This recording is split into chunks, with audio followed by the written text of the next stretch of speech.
Now, have you ever seen cricket balls that are 3 billion years old? Klerksdorp spheres were found in deposits of the mineral pyrophyllite in South Africa and rock the science world. They do look like tiny ancient cricket balls with seams-like lines around the middle. Back in the 1980s, some folks claimed these spheres had been made by an advanced pre-flood civilization we know nothing about. One museum curator shared stories about how they rotated on their own in a display case. There was also a TV show that invited a psychic who declared the spheres were pieces of an ancient spaceship. But according to geologists, these spheres are actually pretty common concretions or spherical objects formed by different minerals than the surrounding rock. The seam-like lines are just imprints from the host rock's layers building up over time. The Klerksdorp spheres come in different shapes, from noticeably flattened spheres to distinct discs. As for that episode when one of these spheres spun on its own, the curator of the Klerksdorp Museum cleared that up too. He said that when he put one sphere on its glass shelf when a journalist came to visit, the sphere naturally rotated a bit because it's round. The area where the museum is located often experiences earth tremors from gold mining activities nearby. The oldest known human-like footprints could be 6 million years old. They were found on the Greek island of Crete in 2002. If the number is correct, it would mean that early human ancestors may have migrated between Europe and Africa much earlier than we previously thought. This doesn't mean Africa is not the cradle of humankind, though. It could just prove that early human ancestors moved back and forth between continents. Some researchers believe the footprints were left by a bipedal creature possibly related to an early human ancestor nicknamed El Greco. According to scientists who studied them, the footprints have a very human-like shape, with 5 toes and a parallel big toe. Some scientists are skeptical about it and suggest the prints might be from a late European ape. The new study analyzed fossilized marine microorganisms found in the sedimentary rocks to determine the footprint's age and prove it's actually 6 million years. The next amazing find that keeps scientists entertained is the Dorchester pot. It's a beautifully crafted metal vessel with some fancy geometric designs embossed in shiny silver. The pot was discovered in, who could have thought, Dorchester in 1852 under quite unusual circumstances. During a powerful blast, the pot broke into 2 pieces. Scientists believe it was originally embedded within a rock or boulder known as pudding stone. The rock from which the Dorchester pot emerged is dated to be around 500 million years old, so it could mean the pot itself is also that old. The current and less exciting theory suggests that the Dorchester pot is a Victorian-era candlestick holder. Such things were really trending back then, so it's not a surprise to find such fancy household item from that time. The Dorchester pot falls into the category of ooparts, or out-of-place artifacts. Those are objects that seem too advanced for the time period they're supposedly from.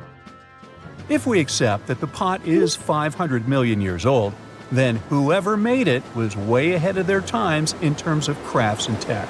One extra mystery is that the pot has an engraving of a plant that most likely disappeared from Earth over 100,000 years ago. Sounds like good proof the pot is really extra old.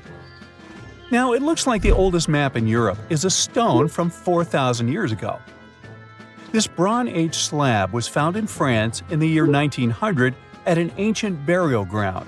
The carvings on the slab show in 3 dimensions the River Odey network with a fantastic accuracy of around 80% over an 18-mile stretch. There are other stone-carved maps around the world, but this one is unique because it shows a specific area to scale. Looks like the slab's carvings don't just map rivers and hills, but also settlements, barrow sites, and field systems. Archaeologists say the slab wasn't used for navigation, but rather to symbolize power. The detailed markings on the slab might have served to illustrate the domain of a local ruler, possibly a prince or king, to show their control over the territory. When the ruler lost power, the slab was likely repurposed as part of a burial vault. The unique artifact was stored in the cellar of a museum. For decades, no one even noticed until several scholars read older reports about the slab and decided to check it out. They conducted a detailed analysis using 3D techniques. Their research proved that the creators of the slab had not only etched lines into the rock, but also modified its surface to reflect the topography of the landscape with high accuracy.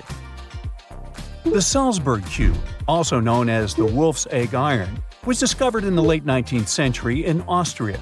Now, don't let the name mislead you. It doesn't look like a cube at all. It's more like a rounded object with two flat sides. Down the middle, there's a groove, and the surface is covered with pits and craters. This unique appearance is the reason why many people think it might be something out of this world. Workers accidentally found this artifact when they blew apart a piece of coal. The coal seam it came from is thought to be over 60 million years old. The Salzburg cube moved between museums, mysteriously vanished in the early 20th century, and then showed up again. A professor from Bonn University suggested it might be from a meteor, but they found no evidence of elements that you'd normally see in meteorites, like cobalt or nickel. Then researchers thought it must be a human-made object, possibly a Victorian-era candlestick holder. No one knows the true story of the cube or its current location. Yep, it disappeared again. Have you heard about the Meister print? It's a fossilized sandal print discovered in 1968, and it has sparked a lot of intrigue. There's a trilobite inside the print, which supposedly went extinct around 500 million years before humans even existed. But many historians think this age is an exaggeration. When Meister found the fossil, it was authenticated. But the scientist who did it didn't confirm it was a human sandal print. He only agreed there was a trilobite there. When another scientist visited the site, he found a 6-inch impression he believed was from a child's moccasin. But the footwear seemed to be new. So, could it be evidence of time travel? Proof that humans existed millions of years earlier than we thought? Or a sign that someone else visited early Earth? Or is it just a rock formation that looks like a sandal print? We still don't have the answers. Back in June 1936, a couple was walking along Red Creek in London, Texas. London, Texas? Yeah, when they stumbled upon something unusual. It was a piece of wood sticking out of what seemed to be an ancient rock formation. About 10 years later, their curious son decided to crack open the rock to see what was inside. And he saw a hammer, which looked surprisingly modern. Then, one unique finds enthusiast decided that the rock encasing the hammer was from the Cretaceous period.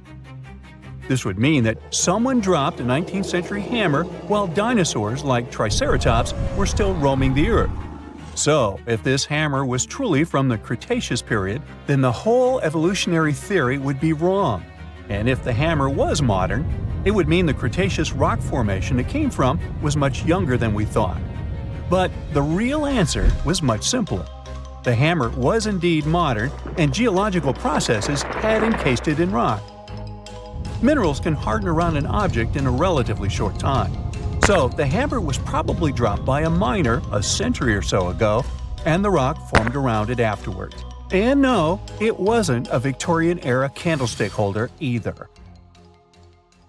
Have you heard of Göbekli Tepe? It's an ancient site in Turkey that literally made historians rewrite history books. Over 11,000 years ago, a group of prehistoric humans crafted an enigmatic masterpiece that's even older than Stonehenge.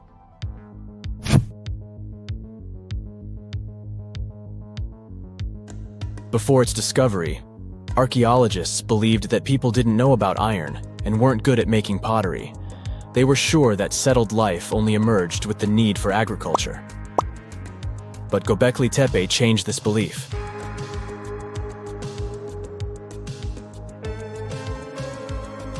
The place has revealed that it was the temple that paved the way for a settled life, not agriculture. Until this discovery, researchers believed that farming was the catalyst for sedentary living. Meet Professor Schmidt, the guy whose findings changed this theory. He managed to prove that hunter-gatherer communities laid the very foundations of this way of life.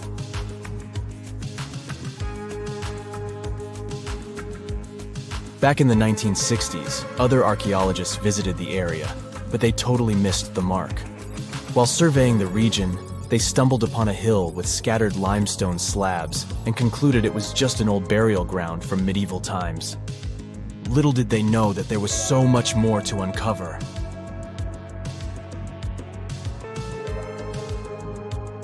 In 1994, Schmidt embarked on his own survey of prehistoric sites in the area. Surprise! He instantly realized he had discovered something truly extraordinary. Unlike the nearby flat and barren plateaus, Göbekli Tepe had a gently rounded top, rising 50 feet above the surrounding landscape.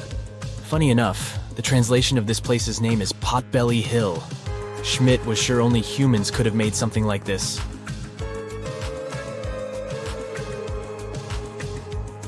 Those broken limestone pieces that were mistaken for gravestones turned out to be way more exciting. It was like stumbling upon a hidden treasure. The pieces took on a whole new meaning, and Schmidt with his team was about to dive into the secrets waiting beneath the surface. To their surprise, they found no traces of a settlement. No hearths for cooking, no houses, and none of those adorable clay figurines commonly found in nearby sites of similar age. However, they uncovered that those ancient people used tools like stone hammers. So, Schmidt and his team put their heads together and took a wild guess at the age of Göbekli Tepe's stone structures. Their estimation got backed up by some limited carbon dating done right at the site. The ancient vibes of this place were finally starting to make sense. It was like a puzzle slowly coming together.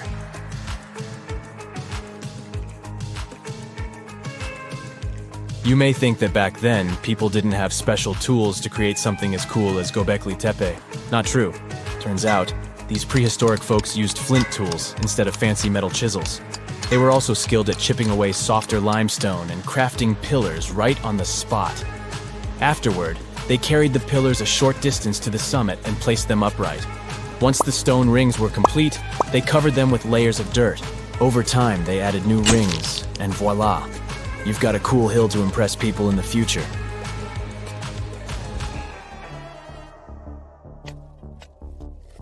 During their first year of excavation, the team went through 15,000 pieces of animal bones from wild creatures.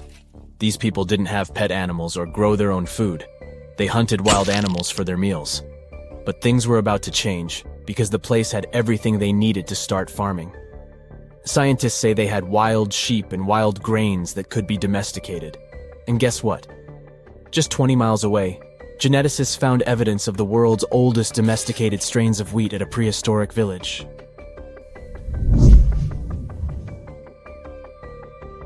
These amazing findings have completely changed how we view civilization. In the past, experts believed that people needed to learn how to farm and settle in one place before they could build temples and develop complex societies. But guess what?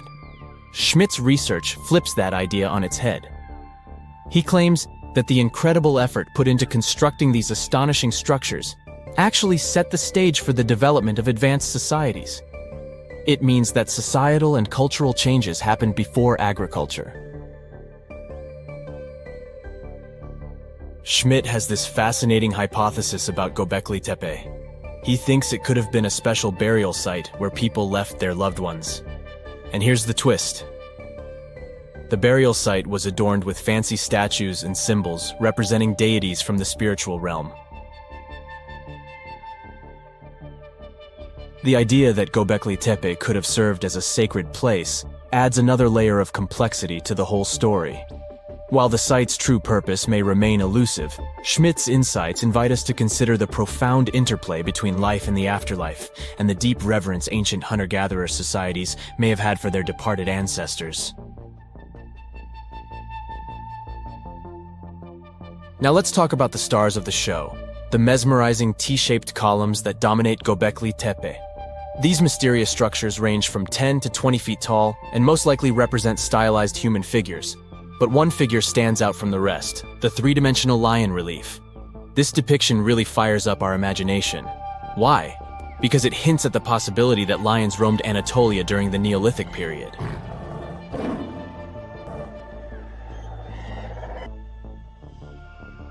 These standing stones are arranged in circles and placed in rectangular pits.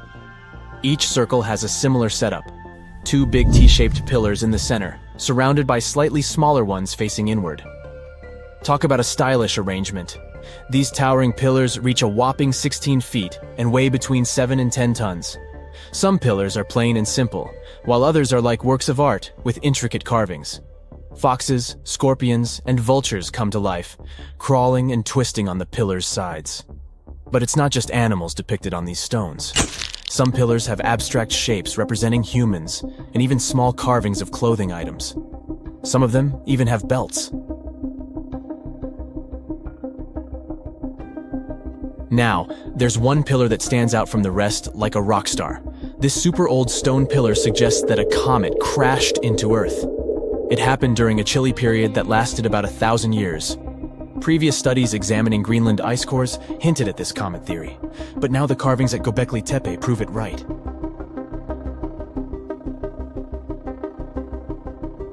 The carvings on the pillars are like a historical comic strip. They even show a headless human figure. Researchers fed the images into a computer and discovered their connections to constellations, indicating that this temple might have been an ancient observatory. It's like our ancestors were trying to document this cataclysmic event in their own unique way. Archaeologists have been excavating and researching Göbekli Tepe since the mid-1990s, peeling back layers of history and providing us with a deeper understanding of the intricate relationship between various elements. They have no plans to stop the whole process for another 150 years. Who knows what else they'll find? You see, Göbekli Tepe has been labeled purely as a ritual site with no signs of domestic activities. We were led to believe that the absence of water meant it couldn't support semi-sedentary communities. But scientists believe it's time to shake things up and approach Göbekli Tepe with fresh eyes. It's time to question what we believed before and use new evidence and different ways of thinking. Like, there might have been a group of people living in the area who didn't stay in one place all the time. They moved around a bit but still had their own civilization, living in the area semi-sedentarily. Göbekli Tepe is not just home to a single temple, but an astounding collection of over 20 ancient structures. As archaeologists delve into the depths of this wonder, they are unraveling its unique layout, featuring two prominent focal points at the heart of each establishment, complemented by smaller structures and dividing walls. What's even crazier is that in this area, there are over 200 obelisks, which are narrow tapering monuments. So hi, how about exploring some cool and unusual artifacts from the past? Let's go! Have you ever heard of Chinese magic mirrors? These mirrors were made of solid bronze. They had two sides. The front was a shiny polished surface, similar to our typical mirrors. It was the back that did the magic. When bright light fell on the mirror, it looked as if it was transparent, and the pattern on the back of the mirror got projected onto the wall. The backside could have different designs on it, depending on what its creator wanted to depict. Since the mirror was made out of bronze, no one expected this optical illusion to occur. These ancient artifacts date back to 2900 to 2000 BCE. They became popular in China and were produced in large numbers at the time. Eventually, their fame faded away.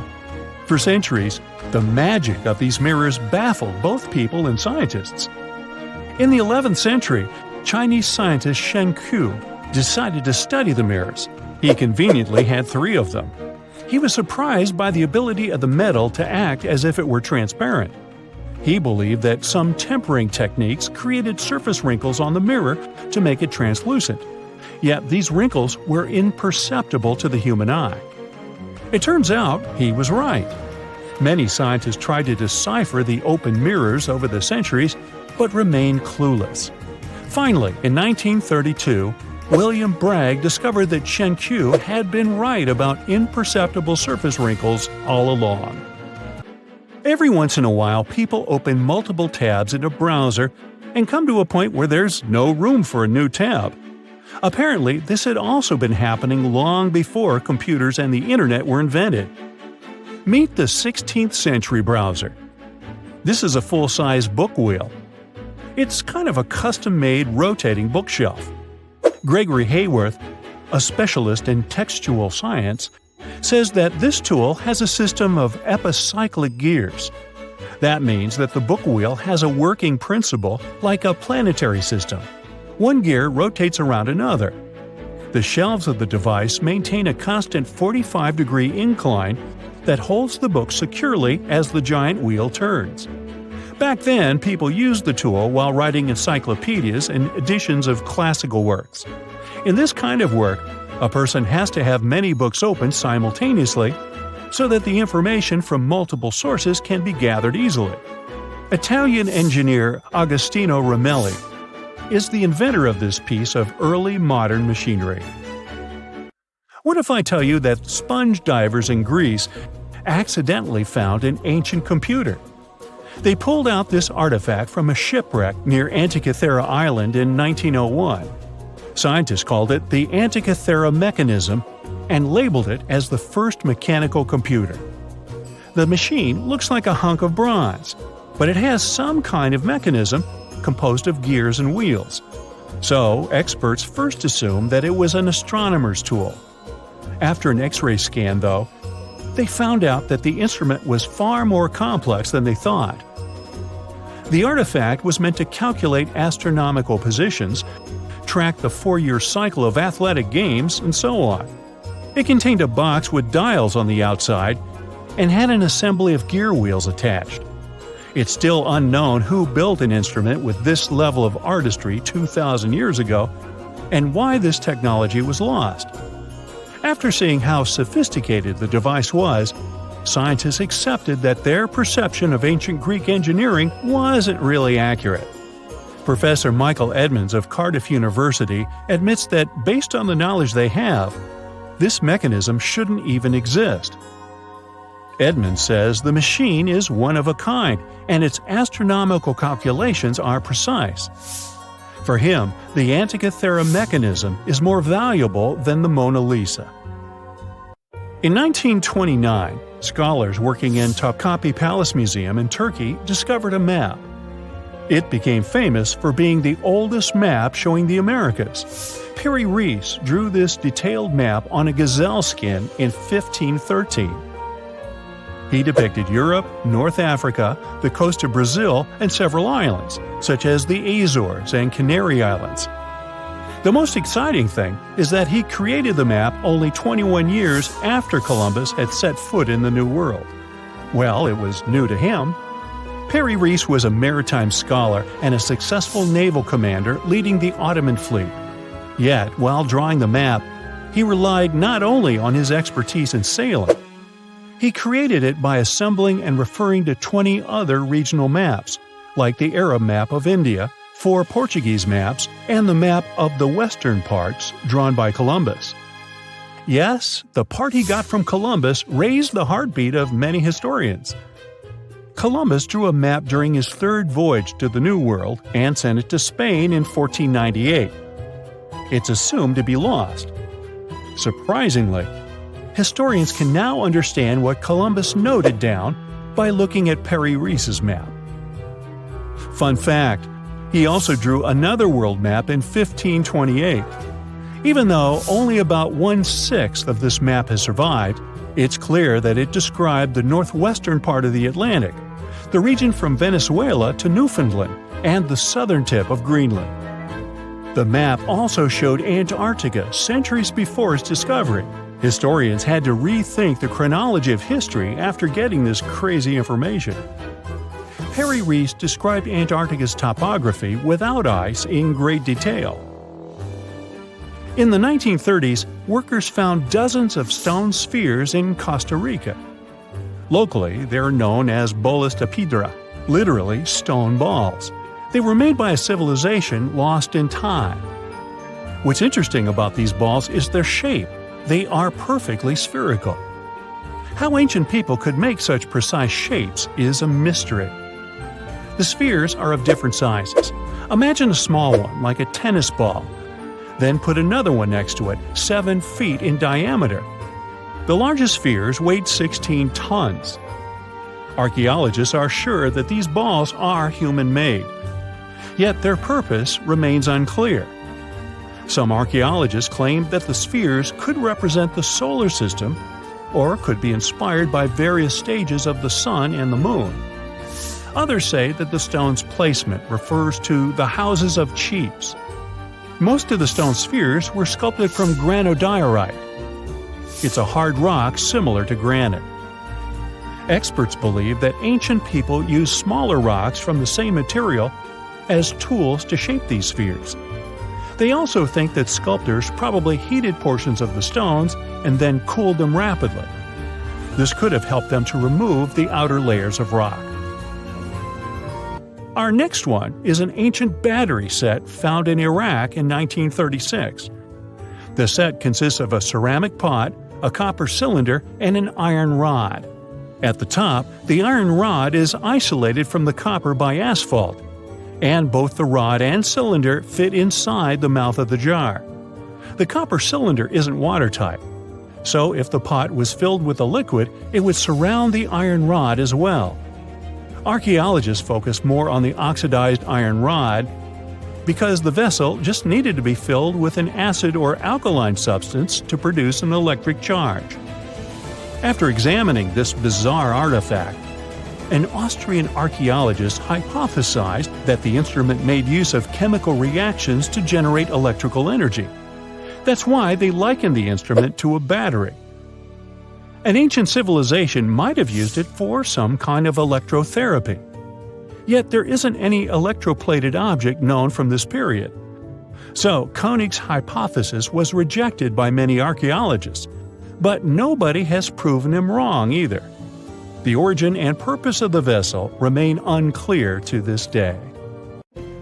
So, want to see the world's oldest art studio? In 2011, archaeologists found 100,000-year-old shells in a South African cave. Those shells were used for paint making. A coating of bright red powder on the inside of a pair of shells is the proof. Archaeologists say they found a complete kit used to produce a pigmented mixture. Now, in a different part of the cave, several paintings were displayed with little price tags on them intended for sale. Nah, just kidding. Although that big one over there would look good over my couch. On October 30th, 1759, the inhabitants of the Middle East were jolted awake by an earthquake. Cracks appeared in the walls of their homes, roofs began to crumble. People ran out of their homes and gathered in open areas. But because of strong shocks, they kept losing their footing and falling.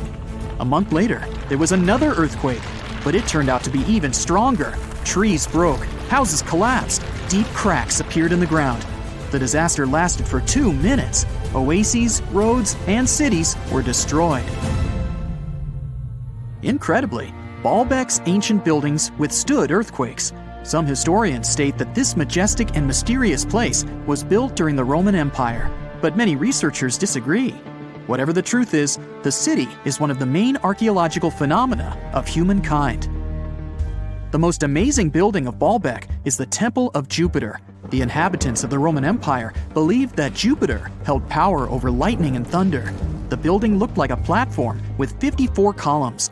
A massive roof rested on these columns. Today, you can only see 6 70-foot-high columns. Each of them consists of 3 sections and resembles a pencil. The cores of these pencils were made of lead.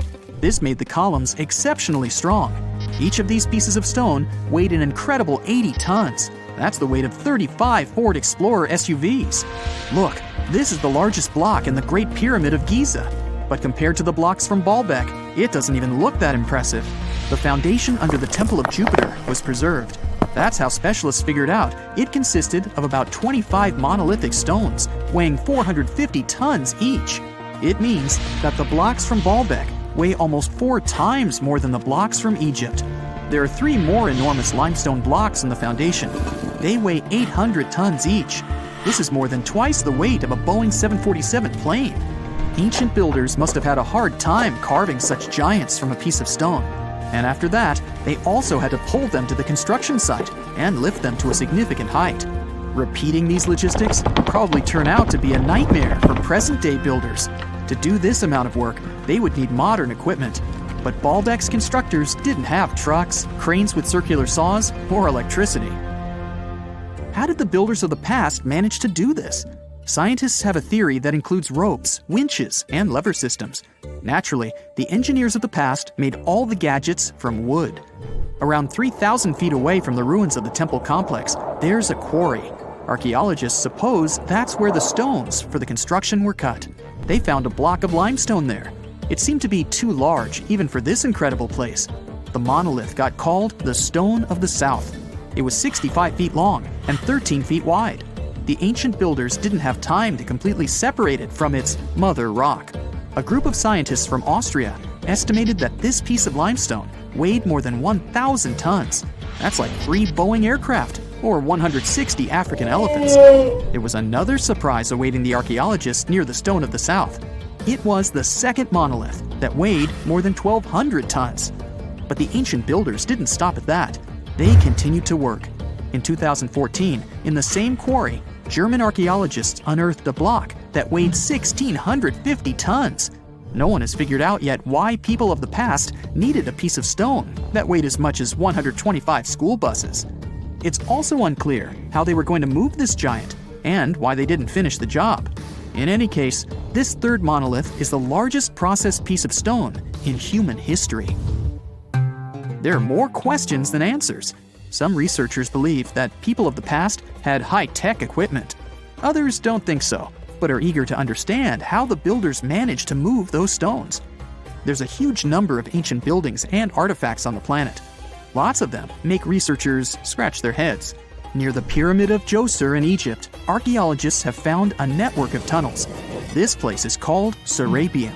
It contains 24 sarcophagi weighing from 70 to 100 tons. The giant boxes are carved from a single piece of granite and covered with heavy lids. The sarcophagi are perfectly symmetrical. To the touch, their walls are as smooth as glass. Even with the current level of technology, this is very difficult to do. But the ancient Egyptians managed this feat.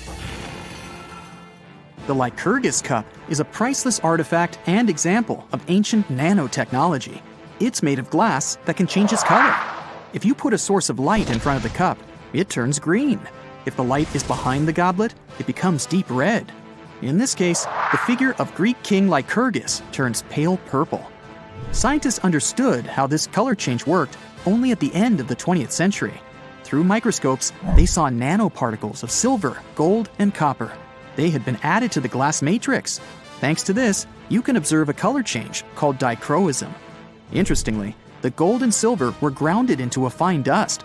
It's almost impossible to do this by accident. Most likely, the ancient experts knew for sure what they were doing. Bolivia has a curious place called Puma Punku. It looks as if an ancient giant played there with an enormous construction set. And after the game, they forgot to put the pieces back into the box. But there are no giants, and the huge stone blocks were carved by ancient builders over 1,500 years ago. Some of the rocks weigh 100 tons.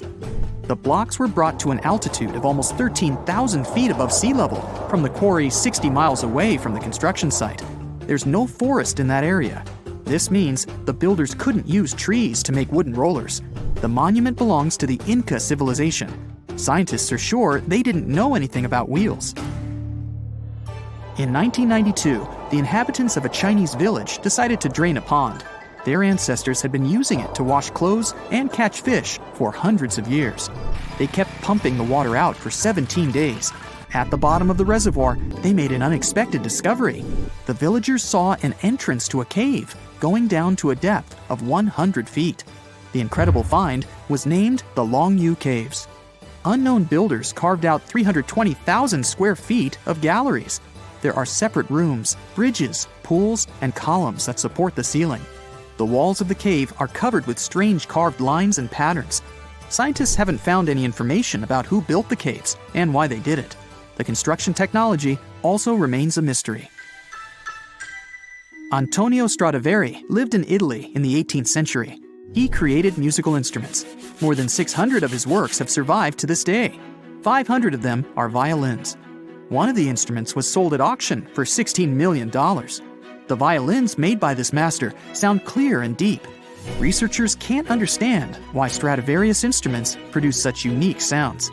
Perhaps it's all about the varnish the master used to cover the violins. The answer may also lie in the wood the instruments are made of. In those days, Europe had a cold climate. Because of this, the wood became denser, and the instruments made of it sounded especially pleasing to the ear. In the Indian city of Delhi, there's a 23-foot-high pole. It weighs 6.5 tons and is made of 98% wrought iron. The 1,600-year-old pillar has no signs of rust or decay. Scientists believe that the monument is so well preserved thanks to the dry weather and the chemical composition of the metal. It might be resistant to corrosion. And still, researchers don't know how the blacksmiths managed to make an iron pillar that's not afraid of rust. It seems like a tough feat, even for modern metallurgists. The Al-Nasla rock is divided into two parts by a perfectly straight slit. Each boulder stands on a small pedestal. Some people believe this is the evidence of ancient laser technology. But geologists think the split happened due to the ground shifting or natural vibrations that occurred under the rock. This process led to the appearance of the crack. It had been deepening for thousands of years, and gradually, the natural monument took the form you can see today. It's nighttime, and you're about to walk inside Pharaoh Tutankhamun's final resting place. You know, King Tut. You don't have a torch, but at least you came with a flashlight. You walk down several flights of stairs and observe how the walls are carved in hieroglyphics and what looks like a spell. Those who take anything from this place will be doomed for life, the spell says. Even if you don't really believe it, this scares you a little bit. You find a huge stone door. Is it a trap? You manage to open it, but oh no, it's only an empty chamber. You check your map. It seems like you're heading in the right direction. After what feels like hours, you realize you must be trapped inside a labyrinth. You try to retrace your steps, but you can't find the door where you came in from anymore. That's it, you think to yourself. You've fallen for the Pharaoh's trap. What's worse, you didn't bring a lunch. Okay, so we've all seen Hollywood movies where the main character is exploring ancient ruins and faces some seriously dangerous traps, right? We've been told Egyptian royalty protected their final resting places with venomous scorpions and snakes, sliding doors that will trap you for life, and giant rolling boulders that will crush anyone on their paths. The thing is, were these traps truly real? Well, I regret to be the one to break it to you, but this is all fiction. These elaborate traps were too technologically advanced for ancient civilizations to pull off. That is not to say, however, that there weren't any traps at all. Ancient civilizations, like the Egyptians and the Mayans, are known for their practice of building entire monuments dedicated to the ones who had passed away. These structures would often reflect the position of person occupied in society. So, for the really important people, the VIPs of their times, massive monuments were built to host their bodies long after they were gone. Some of these civilizations believed that a person's life would continue on the other side of the veil. For that reason, a person would be buried together with the belongings of their current life. If they had a lot of money and power and stuff, that meant their resting places would be filled with riches and gold. Now imagine if you lived in ancient Egypt and you knew exactly where all the pharaohs' tombs were located and had heard rumors of the amount of wealth kept in these places. Maybe you would be tempted to go check it out, right? We're talking about large rooms filled from floor to ceiling with golden artifacts, jewels, and even money. I mean, it does sound tempting. And since there weren't any security guards protecting the entrance of these places, Egyptians needed to get creative as to how they would protect these riches. These old civilizations found some traps to be useful. A recurring one was building empty rooms inside the monument to confuse a burglar. Now, let's take a look at Amenhotep III's final resting place as an example. It was built in the city of Luxor, in a spot also known as the Western Valley of the Kings. Two French engineers originally discovered the monument between 1905 and 1914 CE.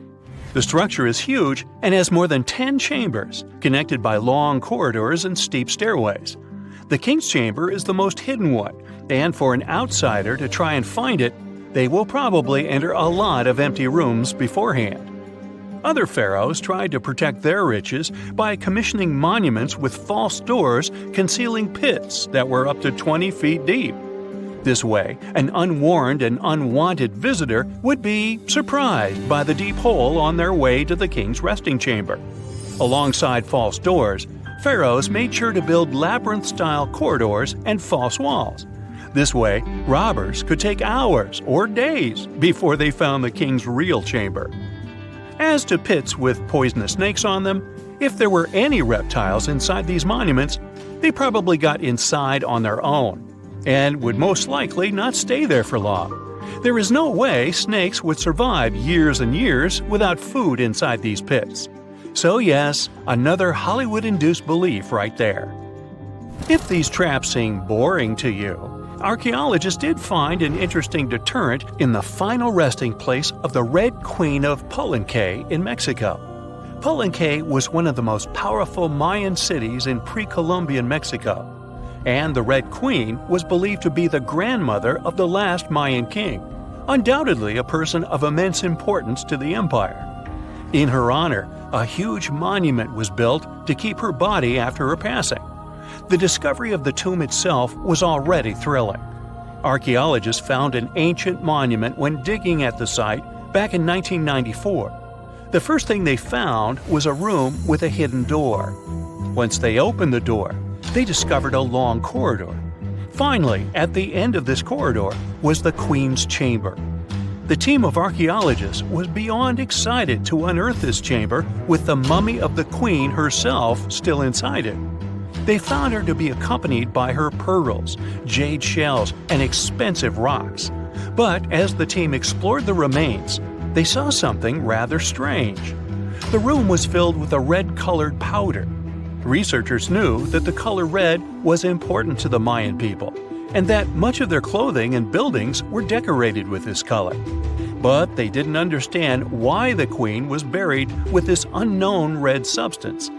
After they took a sample back with them for further analysis, they discovered that the red powder was cinnabar, a very dangerous mineral. This powder, when inhaled, can cause, shall we say, severe health damage to a person. The team concluded that this could only be a trap for anyone trying to steal her riches. Okay, so dangerous powders might have worked as the most intense traps we've seen until now. But perhaps the cheapest way to keep out unwanted visitors was to advertise spells written out all over the monument. We'd probably laugh at these today, but back in the day, they were more or less effective. Spells usually said that the person who took anything from that place would meet a tragic fate. Some spells said that robbers would lose their houses in big fires or terrible floods.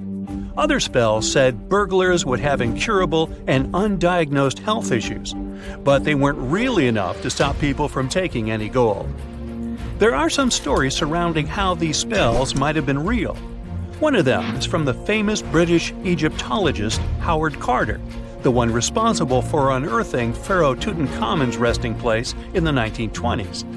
After months of unsuccessful digging, Carter discovered the tomb's existence by chance. He found the entrance to a stairway right beneath the soil where he had been searching all those months. With the help of a team, he cleared the piles of sand blocking the stairs and discovered a doorway. The door had several royal symbols carved into it, and Carter knew this could only mean a very important person had been buried there. And he was right. With a chisel, he made a hole in the top left-hand corner of the doorway and lit his vision with the help of a candle. He couldn't believe what he was seeing, the reflection of several golden and jeweled items crowding the chamber before him. Lost for 3,000 years, Carter had just discovered the final resting place of King Tut. But the story didn't finish here. This discovery was accompanied by a series of unfortunate events that led people to believe it had something to do with the pharaoh's spell. Carter himself mysteriously passed away just a few years later, and some of his assistants lost their houses in floods, just like one of the spells threatened.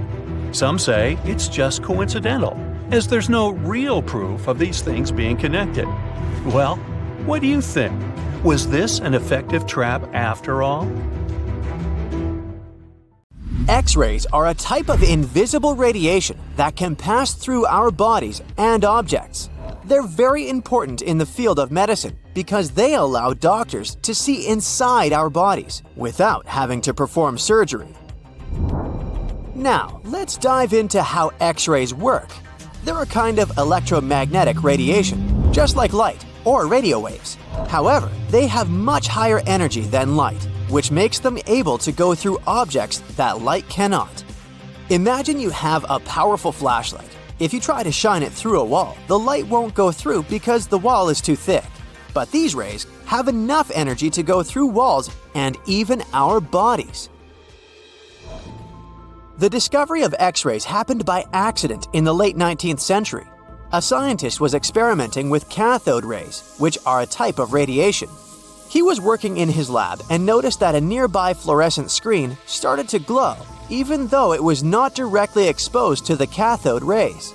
He realized that something invisible was causing the fluorescence, and he named it X-ray, because X is the mathematical symbol for something unknown. He continued experimenting with such rays and discovered that they could pass through many objects, like flesh and bones, but not through denser materials like metal. He also found that X-rays could create images on photographic plates, just like a camera takes pictures. The way this works is quite fascinating. Imagine you're standing in front of a bright light and you hold your hand in front of your face. Your hand blocks the light and you can't see through it. But if you place a sheet of tissue paper in front of your hand, some light will pass through, and you'll be able to see the outline of your hand. X-rays work in a similar way. When a doctor wants to take an X-ray of a part of your body, they will ask you to stand or lie down next to a machine.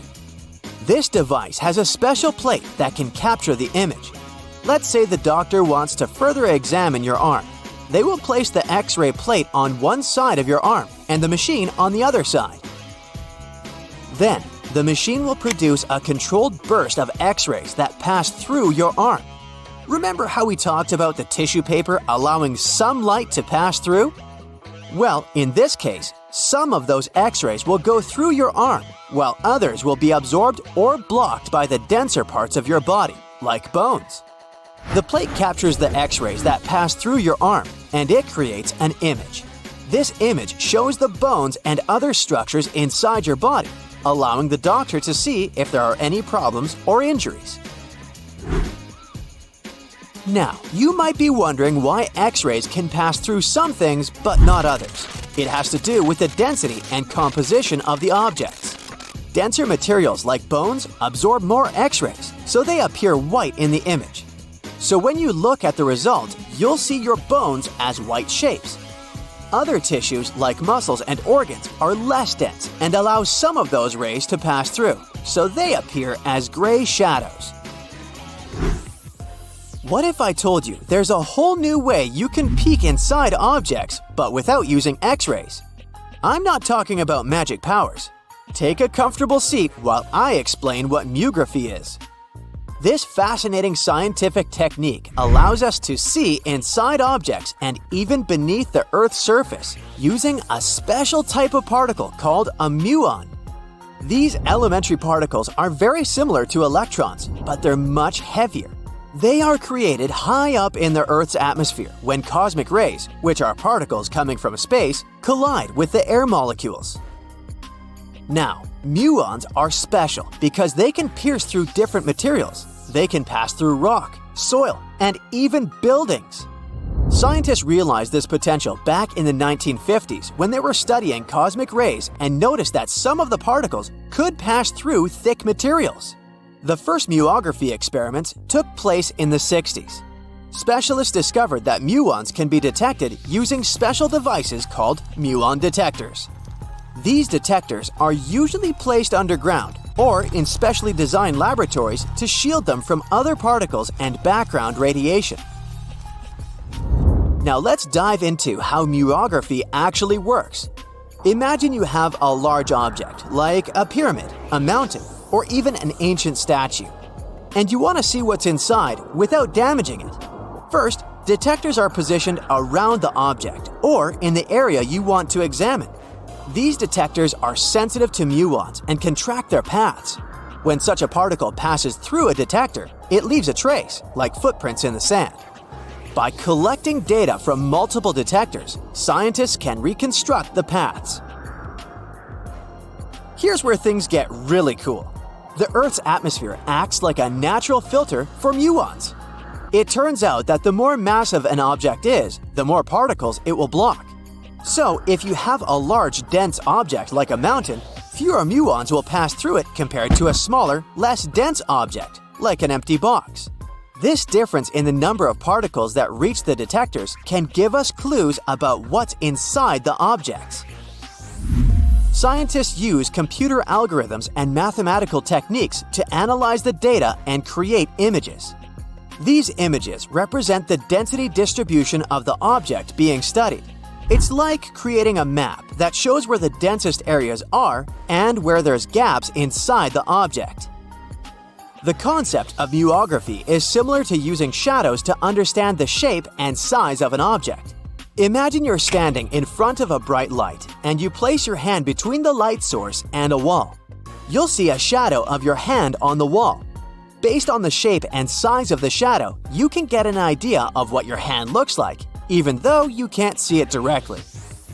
This technique has been used to study various objects and structures. For example, scientists have used it to explore the inside of volcanoes and pyramids, and even to investigate the structure of mountains and the Earth's crust. With the help of this amazing technique, scientists have now uncovered new information about the Great Pyramid of Giza.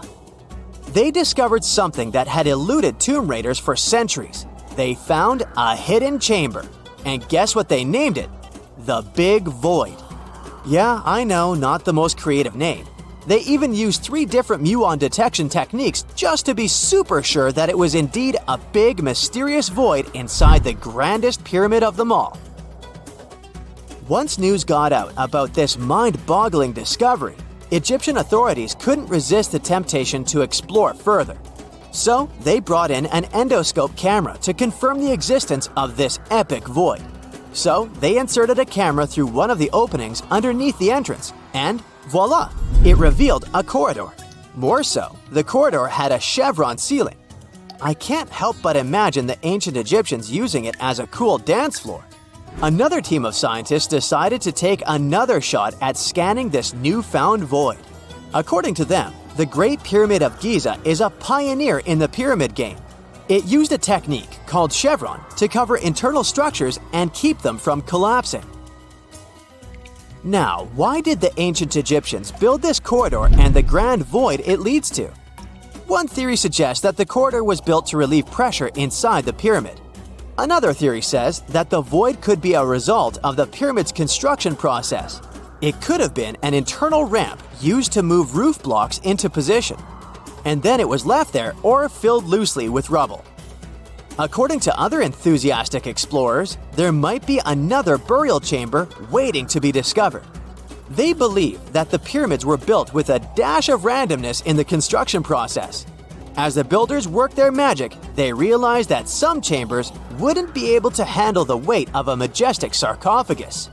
So they made adjustments on the fly, creating new plans as they went along. In February 1961, 3 adventurous rock lovers were searching for geodes near Olancha, California. They took one of their findings home and studied it because it looked pretty unusual. They managed to cut through the matrix and discovered something unexpected inside. Instead of the usual mineral formations, it had a cylindrical object resembling porcelain inside. There was a metal shaft at its center, and around it, a hexagonal sheath made of copper and some unidentified substance. Its discoverers were hoping they had found an example of some unknown technology from 500,000 years ago. It could be proof that there was a hyper-advanced ancient civilization like Atlantis, or that time travel was real. Maybe someone came all the way from the future and accidentally dropped the item. Or maybe some intelligent extraterrestrial beings brought it when visiting Earth. If any of these theories were true, it would mean that scientists have to completely rewrite all human history as we know it. But not everyone shared the excitement, and truth seekers and alternative archaeology circles were trying to solve the mystery of the so-called Koso artifact until the late 90s with theories and debates. Then a group of skeptics took images and x-rays of the discovery and showed them to spark plug collectors. They have identified the artifact as a spark plug with corroded metal components from the 1920s and not ancient technology at all. Almost 20 years later, one of the co-discoverers of the artifact agreed to take it for inspection at the University of Washington. They officially confirmed it was a 1920s-era Champion spark plug. And the stone matrix containing the artifact wasn't a geode, but a concretion. Those can form because of natural processes over decades or years, but not millennia. The Koso artifact is a good example of an out-of-place artifact, which is a thing in pseudo-archaeology. It's something found in a place or time where it shouldn't logically be. These artifacts seem too advanced for the time period they're found in. They could also mean human activity existed when humans weren't supposed to be around. The Baghdad Battery is another example of such an artifact. It was found in the 1930s by a German archaeologist and consists of a clay jar, a copper cylinder, and an iron rod going through the jar's stopper. Its top, which was broken off, probably had been sealed with asphalt. Its discoverer noticed that it had two different metals and possibly an electrolyte, which are key components of a battery. There are no ancient writings to support this theory, but when scientists ran tests and filled it with an ionic solution like vinegar or wine, it showed that it could conduct electricity.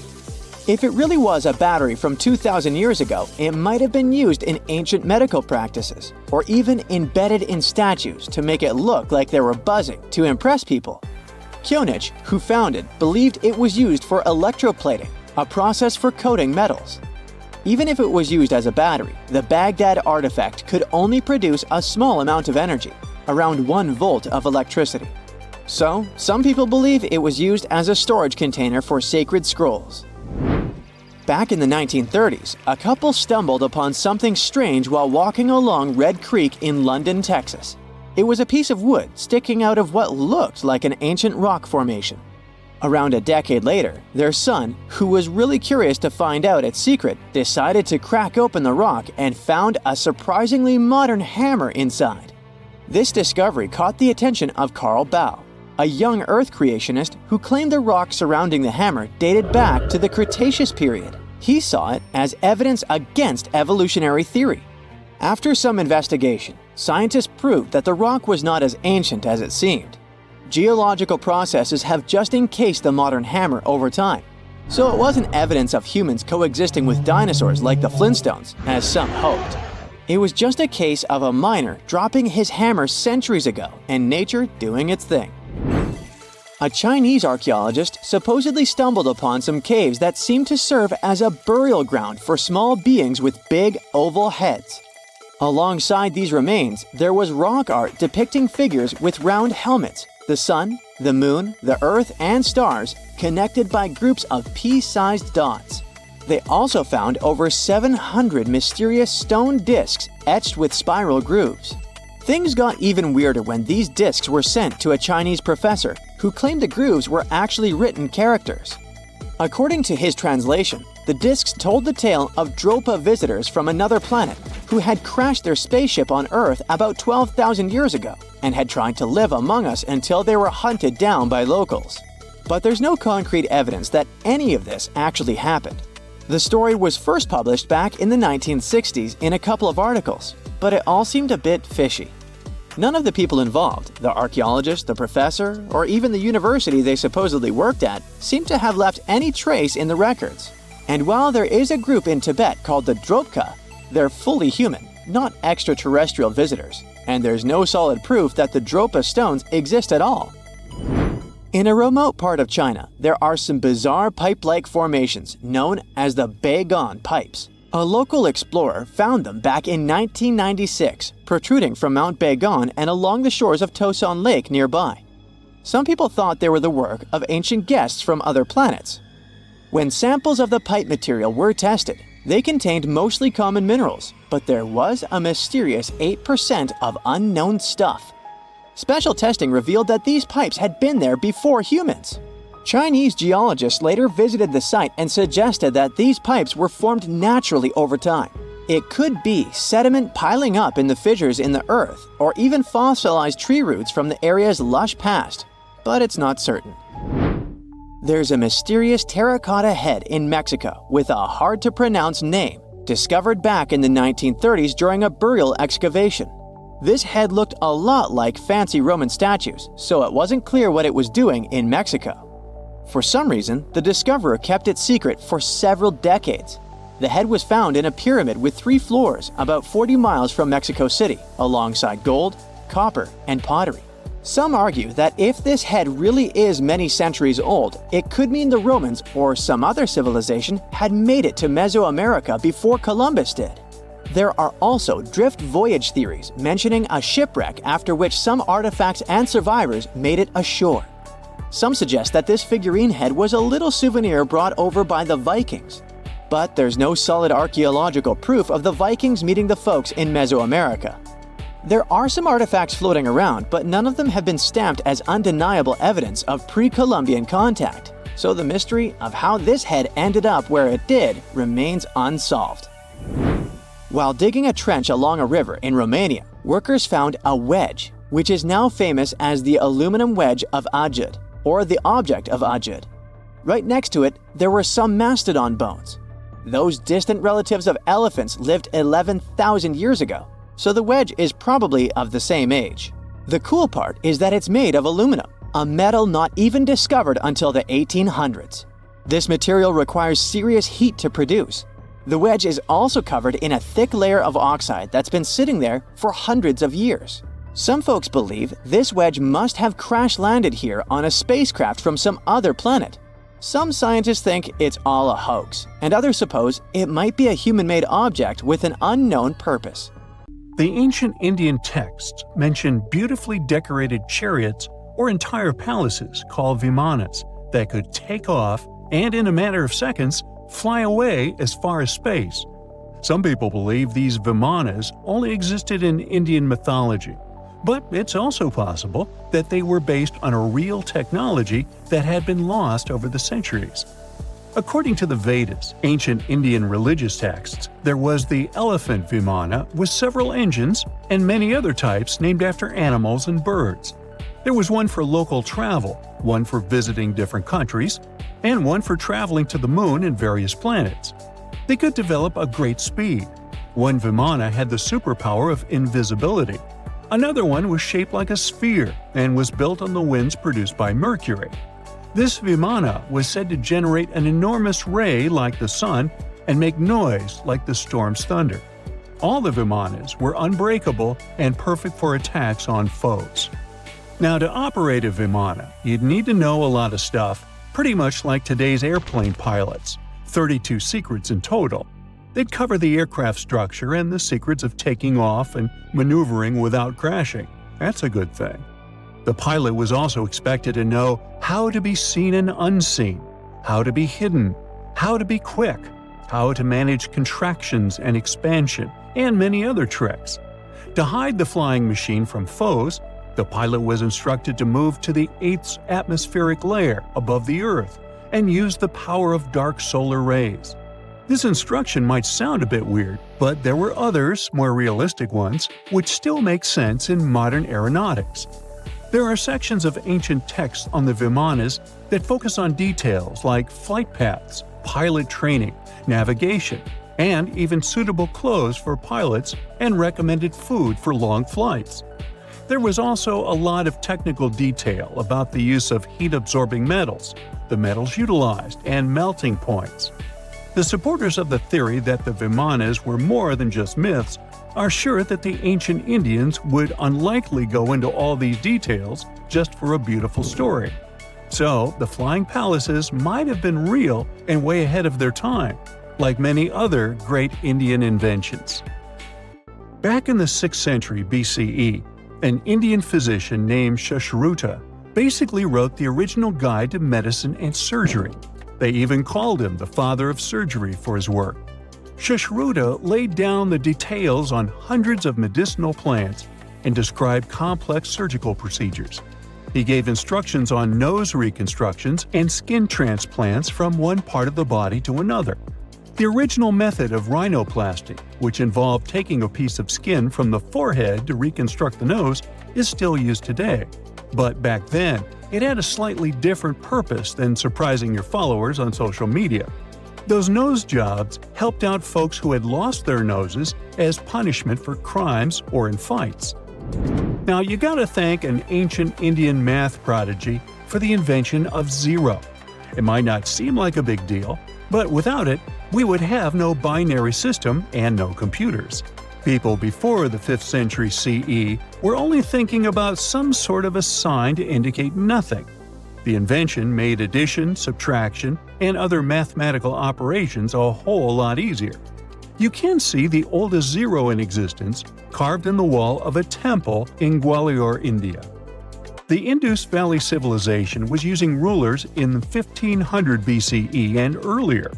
Made from ivory, these rulers were found during excavations in what is present-day Pakistan and northwestern India. They were widely used in architecture with amazing accuracy. They had units corresponding to slightly over 1 inch that were marked with precise subdivisions within 5/1000ths of an inch. The next invention is more of a concept than a physical item. Standardization is all about setting the rules based on a bunch of people, things, or interests. One of its cool applications that we've all gotten used to is standard weights. Whether you're using pounds or kilograms, you need these universal measurements for weight, right? For this, we owe a big shout-out to the merchants from the Indus Valley Civilization who lived around 4,000 years ago. They were measuring everything from food grains to fancy luxury goods using these standardized weights. And their weights had decimal and binary mathematical systems going on. They didn't have high-tech gear, but they pulled off some serious precision using complex calculations and even sand for construction. Their art of standardization made its way to Persia and Central Asia, basically becoming the global weight-watching standard. So if yoga is your go-to exercise, you definitely have a personal reason to appreciate the ancient Indian geniuses. Over 5,000 years ago, during the rule of the Indus-Sarasvati civilization in northern India, yoga was first mentioned in the Vedas. Yoga was refined and shaped over the centuries until it grew into a massive teaching with over 200 sacred writings dedicated to this way of obtaining enlightenment. At the beginning of the current era, yoga got a new trajectory thanks to a Hindu writer who laid down a system of yoga in his text, the Yoga Sutras. It became a whole-body rejuvenation, a life-extending practice with poses that you are still doing on the mat today. Yoga has reached the Western world only in the 19th century, and it caught on like wildfire. Chess, the all-time top game for intellectuals, is also an Indian invention. Its ancestor was called Chaturanga, and it was a strategic board game that started gaining popularity around 3,000 years before the current era.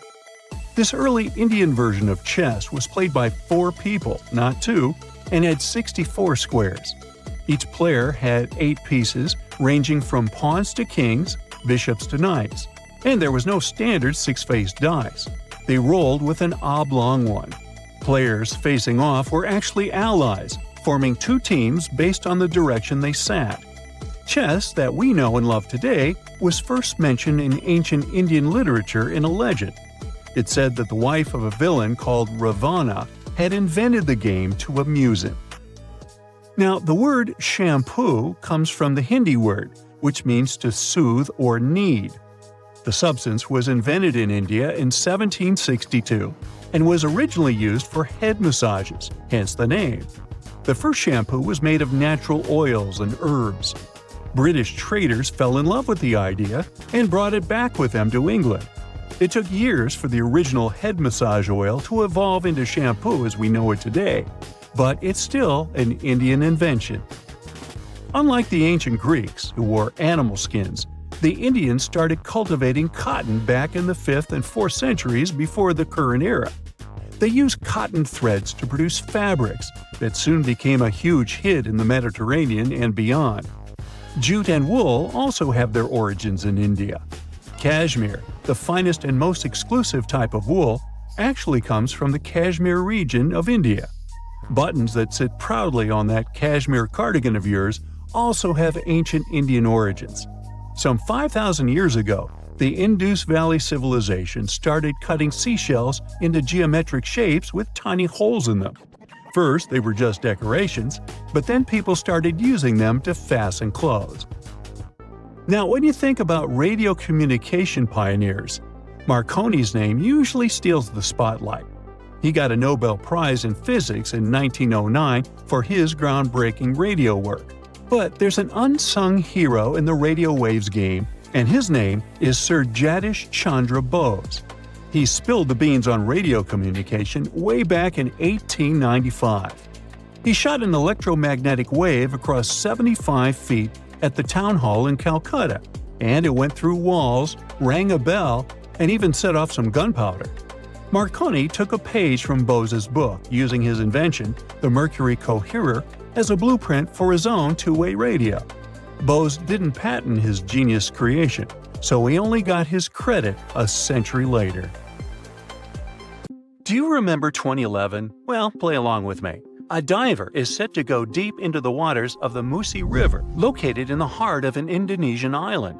He is one among many who have been getting unbelievable artifacts from the bottom of the river. Little by little, divers and fishers discover a long-lost Sumatran civilization. Known as the Island of Gold, the kingdom of Srivijaya was most likely the closest to a real-life El Dorado there has ever been. However, it disappeared late in the 13th century, and until recently, researchers didn't even know the exact location of the kingdom. Picture a civilization built on a river, a true water world, according to the archaeologists that have been studying Srivijaya. Houses, markets, and places of worship were built on wooden piles above the level of the water. Citizens moved around like modern-day Venetians in simple boats. Srivijaya was known to be a rich and important kingdom. It existed from the 7th to the 11th century CE. It was part of the Silk Road, and anyone traveling from east to west had to pass through the city. Their kings were smart and gained control of the Malacca Strait, which allowed the town to have total control over trading routes in the region. If anything, they sure were honoring the town's name. Srivijaya translates from Sanskrit into prosperous victor, or simply glorious. The kingdom was an important commercial outpost of ancient times. It was strategically located among the most influential commercial routes of the ancient world, which means its citizens became extremely rich. Ancient wealthy societies used to overly display their gold and precious metals. They would often use these metals as offerings to their deities, or they would use them to forge large statues and to make jewelry for kings and queens and decorations for their palaces. Srivijaya wasn't different. Local Indonesian divers who have been exploring the half-mile of the Musi River near the city of Palembang have found some evidence. So far, they've discovered a life-size statue of Buddha, jewelry studded with precious gems, temple bells, mirrors, golden jugs, and other items. No official archaeological excavations have been done in the area, so these artifacts are the first items of the Srivijayan Empire ever found. Sean Kinslett, a British maritime archaeologist who has reported on these discoveries, says he is truly surprised. For long, people have been speculating about the true wealth of Srivijaya, and it seems that the rumors have been confirmed. We're starting from ground zero, he says. We don't know what clothes the people of Srivijaya wore, what their tastes were, what kinds of ceramics they like to eat off. Even though this discovery has brought excitement to the scientific community, there is a downside. Divers and fishers sell the retrieved artifacts at the International Antiquities Market before archaeologists can take a look at them. Researchers could try to buy some items, but they're sold for millions of dollars worldwide. Most of the information we know about this El Dorado of the East was learned from merchant accounts of the city. These descriptions say Srivijaya was a kingdom of human-eating snakes and multilingual parrots. That's weird. Some say its active volcanoes gave the town an eerie and enigmatic sight, and all stories emphasize the amount of gold available there. Travel reports were a common way to describe cities in ancient times. In case you didn't know, this is how the legend of El Dorado originally began. As European explorers began their excavations in South American lands back in the 1500s, the word got out that an Amazonian civilization used to paint their leader in gold as an offering to higher powers. The legend of El Hombre Dorado, also known as the Golden Man, began to quickly spread around Europe. It turned out that it was only a ceremonial piece of pre-Columbian civilization. It had nothing to do with the land of infinite gold. Now, no one knows what brought about the decline of the Srivijaya Empire. Some speculate that its active volcanoes could have swallowed it, or maybe wooden houses built above the river eventually sank. Maybe if divers keep retrieving lost items from the bottom of the river, archaeologists will be able to figure out what happened to the city.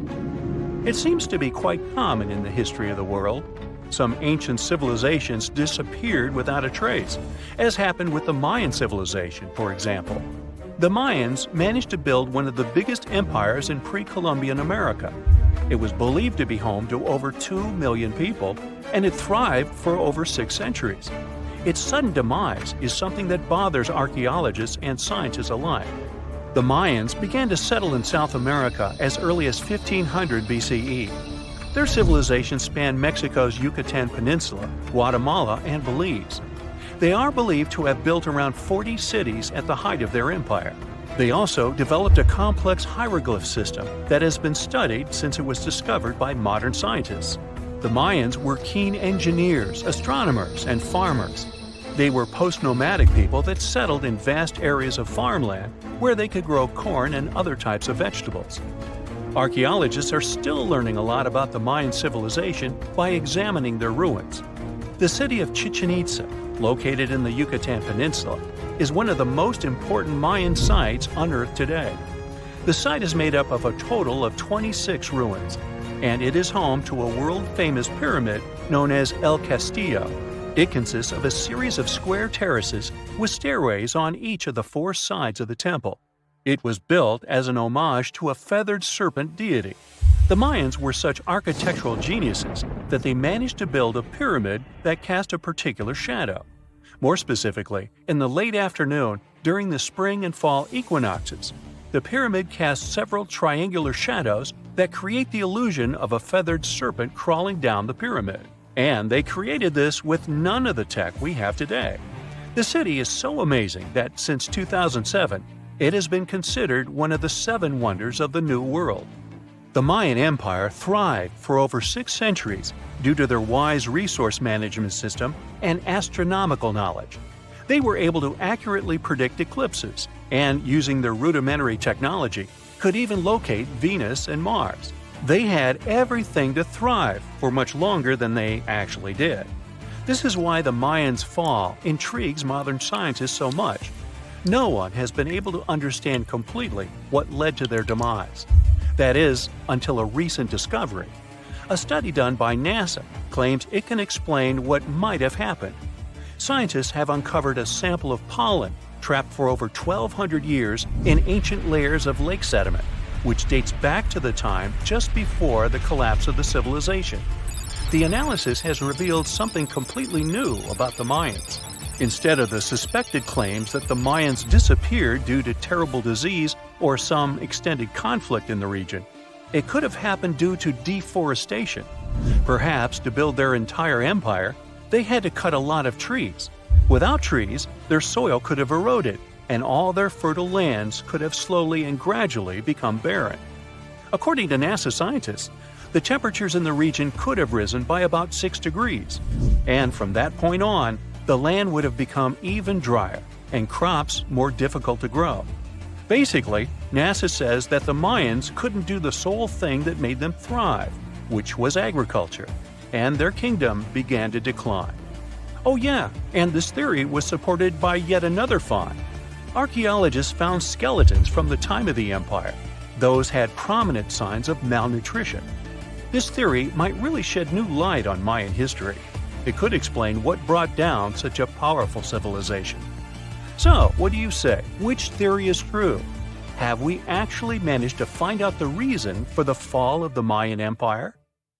It's March 1974. The Betts family, Jerry Antoine, and their son Terry, are walking through the woods at their estate on Fort George Island. As they enjoy their spring walk, little do they know that today they'll come across something that'll change their lives forever. As Terry walks ahead, he can feel something pulling him towards an unknown object. Unsure of what to make of this feeling, but curious to pursue whatever's calling to him. "Terry, where are you going?" his mother calls out, but he ignores her and frantically tries to find this unknown thing. He wants it, he needs it, and then he can see something. A shiny silver sphere, the size of a bowling ball, nestling among the grass. As Terry approaches it, he notices it's eerily untouched, with no damage or dirt on it. Terry picks it up. It's heavy, but he holds it tight. "Always finding junk where you go," his father laughs. Terry was always collecting strange metallic objects. He found them fascinating. "It's just a souvenir, that's all." The three of them look at the ball, all intrigued by the perfect shiny sphere. As they walk back home, they excitedly discuss its possible origins, fantasizing the possibilities that maybe it's a cannonball used by conquistadors, or that it could have fallen from a NASA satellite in orbit. They arrive home, and Terry places the mysterious ball on a windowsill in his room, next to many of his other exhibits, and it sits there for now. 2 weeks pass, and Terry has a friend over. They hang out and take turns playing the guitar. Terry strikes a chord, and a vibration occurs that comes from the windowsill. The boys sit silently, spooked by the unknown sound. They look around to find where it came from. "It's probably just a possum," Terry says calmly. But as he raises his pick, he looks towards the sphere suspiciously.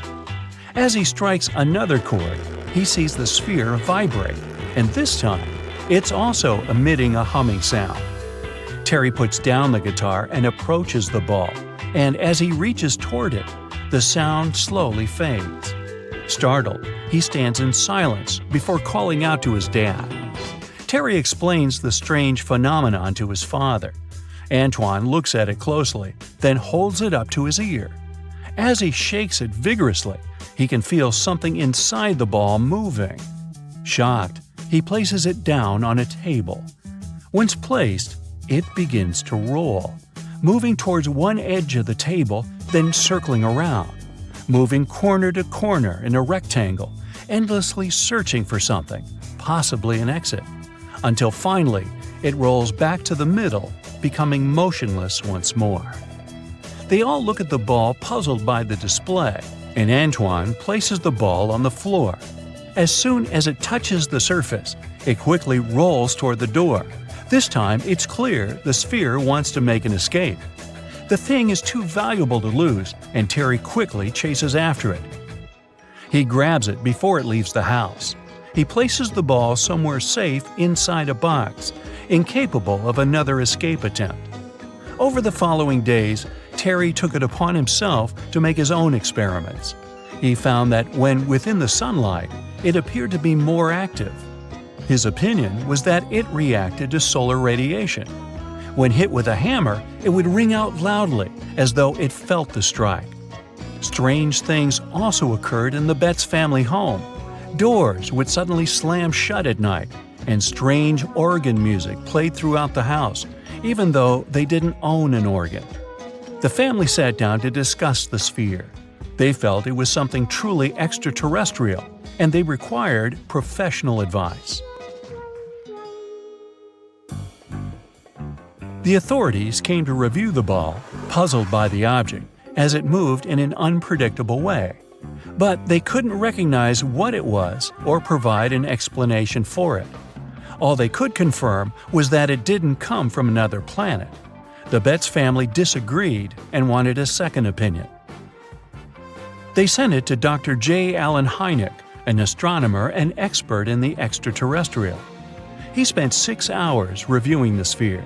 Through his many examinations, the doctor found that the strange sphere emitted radio waves and had its own magnetic field. With this new information, the Bettses were interviewed by a reporter. The mysterious sphere quickly became famous. Its story spread in papers throughout the USA and even made the news internationally.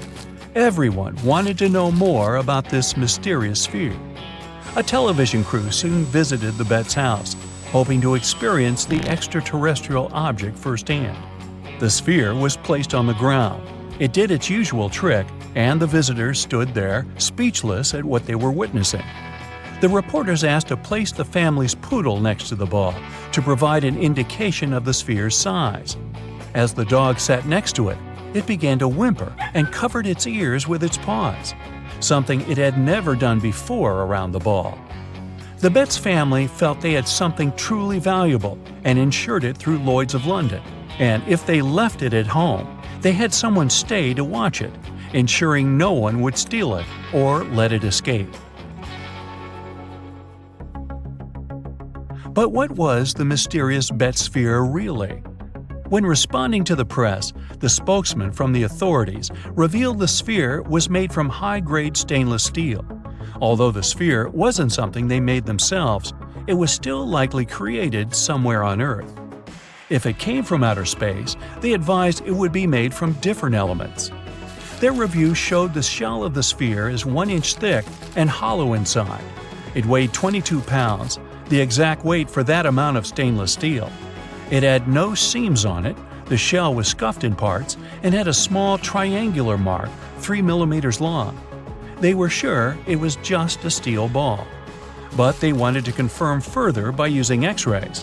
They found small beads of residue inside. These beads would have been caught inside the object when it was manufactured, clarifying why there was a feeling of movement inside the ball. They also solved the mystery of the strange movement, as it's a perfectly balanced sphere.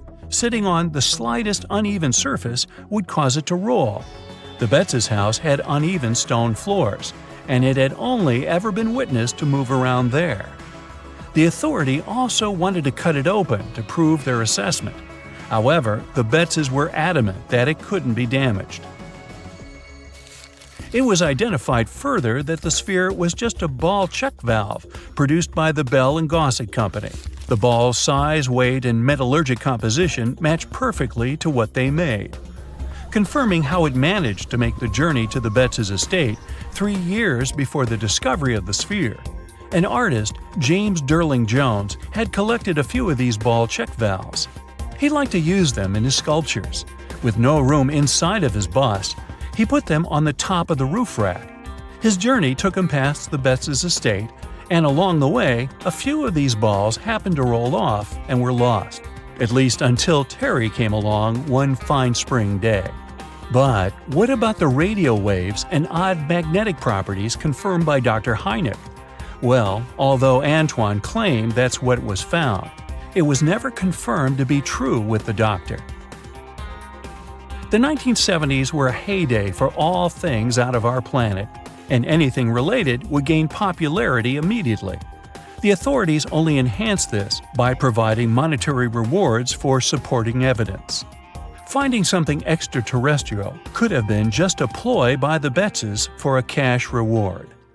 What you see in this picture is a puffball mushroom. A man was fishing on the river when he discovered the thing. It measured 81 inches across and weighed around 52 pounds when he cut it. Oh, and did you know that in terms of genetic comparisons, mushrooms are more closely related to us than to plants? This turtle was found on the beach in northern Wisconsin. In a small seaside town in Denmark, people have made the world's tallest sandcastle. According to the Guinness World Records, this castle is 69.4 feet tall and weighs nearly 5,000 tons. Here is the Hyperion, the tallest tree in the world. You can see it in the Redwood National Park in California. It has grown to be 380 feet tall, which means that it's taller than the Statue of Liberty. Imagine you go out to the garden and see this almost 3-foot-tall dandelion. What would you do? When people are very young, they often think about breaking some Guinness record. It might be running faster or jumping higher than the previous record holder. But growing the largest watermelon, and still an accountant from Tennessee grew a watermelon that weighed 350 pounds. In Canada, there's a cylindrical storage tank painted to resemble a Coke can. It's labeled as the world's largest Coca-Cola can. Meet Hercules. According to the Guinness World Records, he is the largest living feline in the world. Hercules is an adult male liger living in a wildlife reserve in South Carolina, USA. In total, he measures 10 feet in length, stands 4 feet at the shoulder, and weighs 922 pounds. Hercules also eats around 30 pounds of meat every day. Taking a picture of a large caterpillar on a toy earth mover is fun. This carrot probably had its roots deep in the soil, and now here it is, in the carrying arm of a human. Even if you only eat this chestnut, you'll probably already feel full. Here is a rebel berry. Imagine you're at a cash point and the machine keeps rejecting its sole purpose. You know, reading the barcode, and then you notice that a small line has formed behind you. This barcode probably won't let this happen to you. It's a good barcode. Who is this lucky person? I mean, not only did they find the biggest piece of chip, but it was also in a single piece, not broken. I guess someone is throwing a party. I bet your eyes first go to the fire extinguisher on the floor. Only after that will you notice the small one on the wall. This match and that fire extinguisher could be relatives. The grapest of all grapes is here. Probably every meal for the next 15 days included green onions. You know, to eat it while it's still fresh. I loved how the glasses looked compared to the onions. This family could make a lemonade for the whole neighborhood. In 2003, Aaron Shamuel grew the heaviest lemon in the world on his farm. The circumference of the lemon was 29 inches and it weighed about 12 pounds. It grew together with another lemon, almost as big. Look at this huge frog. Now might be a good time to debunk this myth. You won't get warts if you touch a frog. This myth might still be around because many frogs have wart-like bumps on their skin. These regular-sized penne pieces seem to be listening to the wise words of the longest one. The tallest penne has named itself Peneghetti. It says that if you believe in yourself, you can grow to be as long as spaghetti. If your favorite fruit is strawberry, this one is for you. It looks like a snake, I know, but it isn't. Make a guess. It's a zucchini. This pine cone looks as if someone has photoshopped it to be longer. A prawn as big as your hand. Any thoughts on this? A powerful wind gust, and this rabbit might be the first of its kind to fly. Look how small other things in the picture look. The Chinese giant salamander is one of the largest salamanders in the world. The blue whale is the largest animal of all time. This creature weighs around 198 tons and are up to 98 feet long. The blue whale's tongue can be as heavy as an elephant and its heart as heavy as a car. To feed such a huge body, they only eat tiny plankton. This one here is a giant cookie. I'm not joking. One company baked this cookie monster in 2003 and it was 102 feet wide and weighed over 40,000 pounds. Plus, it was edible. They cut the cookie into small pieces and sold them in a special commemorative box. It was a chocolate chip cookie, if you've ever been wondering about the type. What do you think about this absolute unit of a snail? A grown-up person's hand is there for comparison.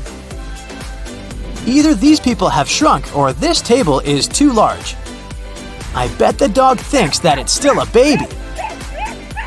No more waiting in line to get gas. The Tsar Bell, aka the Royal Bell, and people nearby. The hand of Jeff Dabe, a wrestling champion. I would forget how to swim if I saw this lion's mane jellyfish. It generally lives in the northern Atlantic and northern Pacific Oceans. Is this a hat or a tent? This coffee cup is suitable for people who cannot start their mornings without drinking coffee, or those who say there's never enough coffee. Jackfruit is a common fruit in the Philippines, Southeast Asia, India, and Central Africa. The heaviest jackfruit in the world was grown in India. It weighed almost 95 pounds, plus it was 22.5 inches long. This flower is called the Rafflesia arnoldi. It's the world's largest blooming flower It's a rare kind found in the rainforest of Indonesia. It can be 3 feet across and weigh up to 15 pounds. Interestingly, it has no visible leaves, roots, or stems. It attaches itself to a host plant to get water and nutrients. The next one is the tallest snow person in the world. The record is set in an Austrian ski region. The former record was set in Maine, USA. These shoes belong to Robert Wadlow. He was one of the tallest people ever, nearly 9 feet tall. Some of his shoes can still be found across America because Robert Wadlow never really wore them. He was a roving ambassador for a shoe company. He would arrive in a town, give the local shoe store a promotional size 37 shoe, then move on. He continued to grow throughout his life, so his final shoe size was 44.5. Think of the biggest cave you've ever seen. I bet that cave can easily fit into this cave in Vietnam. It measures 1.35 billion cubic feet. It's twice as large as the world's second biggest cave. So it's hard to break this record.